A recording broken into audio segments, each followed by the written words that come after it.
must tell you that some people don't even believe and have not agreed with their conscience that any protest is going to hold tomorrow. Some of us do not want protests to indeed take place, and at the same time, we do not want government to keep lying down and not taking action as demanded by the agitators. My one pain I have is that some persons out there that have opportunity to touch money of government, you see this one as an opportunity to begin to siphon money, to say that they are trying to use it to settle peace, to talk to international rulers to settle peace. It's very sad because if some politicians have come to the open to tell you what money cannot do, more money can do it, I think it's very painful to say the least, because that is the corruption that we have talked about, that is neck deep into our system. And if we don't solve it from our own selves, we're not going anywhere. This morning I have come with an appeal for ceasefire, both from those that are saying no to protest and for those that are saying there should be protest. I think we must tell ourselves the truth. People are hungry, and people are angry, and people are jobless, and people are confused, and people are forced to give bribe that they don't have, and people have given bribe against their conscience and they've not gotten what they want.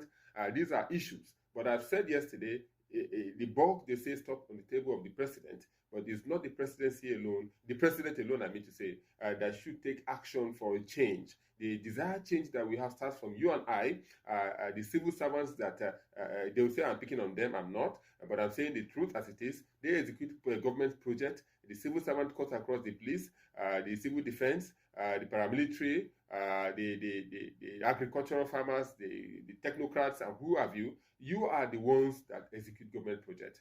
And you are the one that can still look at government in the eyes and say, government, sir, this project, it will not go down well with the masses. And who are the masses? The masses are your brothers who are not in the civil service. The masses are your children who are not in the civil service. The masses are your parents who are not in the civil service. So it's a holistic thing. The president will do his bit and be sure that his policies, which are pro-people, are pushed down there for the people to enjoy it.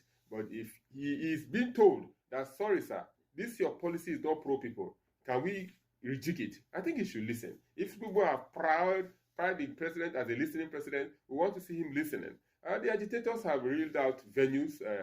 Adegborowa, a senior advocate, who is top there with the Take It Back movement group, has said that there's going to be a protest at Eagle Square in Abuja, in Lagos, and in Bauchi. It listed some venues where there will be peaceful protest.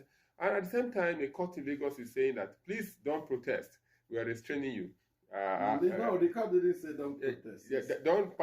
Don't protest at certain venues.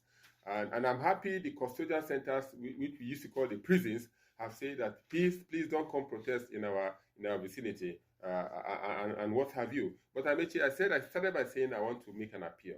The appeal I'm making this morning is, please, if you are protesting, do not carry a sharp object. If you are protesting, do not carry insultive black placards. If you are protesting, do not come aggressively as if you are fighting the air or fighting somebody. If you are protesting, do not carry any weapon of mass destruction. If you are protesting, do not have the mindset of destroying any property.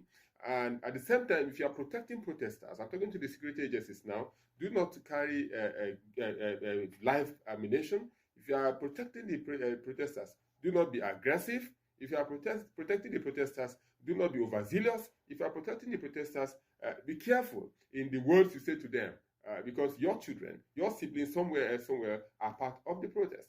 So we want to say a commendation to the Nigerian police. They picked a guy, a 34-year-old in Jos, who came on TikTok to be telling would-be protesters where they will attack if government does not respond to them. I think that is very bad. We condemn it in its totality. He should be picked and investigated. Have they also picked some other persons who are threatening to attack protesters? That's the problem, Abulu. You're saying I don't say any commendation. No, he was very ugly. I'm coming to that, yes. Someone like Asari Dokubo also made a statement yesterday, televised and streamed live, threatening protesters that he will deal with them.